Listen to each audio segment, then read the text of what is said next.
Hey guys, so I'm making this video with like comparison between the things between the Odin 2 and RP, the Retroid Pocket 4 Pro, and what are the things that you need to know. So the first thing, the most important thing, the Odin 2 is about twice as fast as the Pro one in terms of processing power. So this is huge.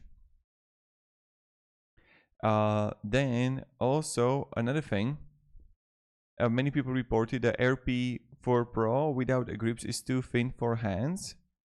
And this is the second thing. And the third thing, we're gonna look here, even for some for the Pro version, what we can find here is that you can have, yes, 8 gigabytes too, the storage also, then the GPU is different, and the CPU is also different right here between these two. Now when we can look here, the battery life is better for Odin 2, and also the touchscreen is also better for Odin 2. And when we are going to look even further, is the, yes, you can like auto support.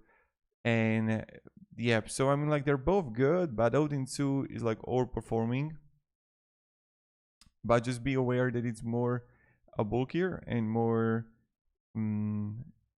like just different comparing to RP4 Pro. So have a great day and goodbye.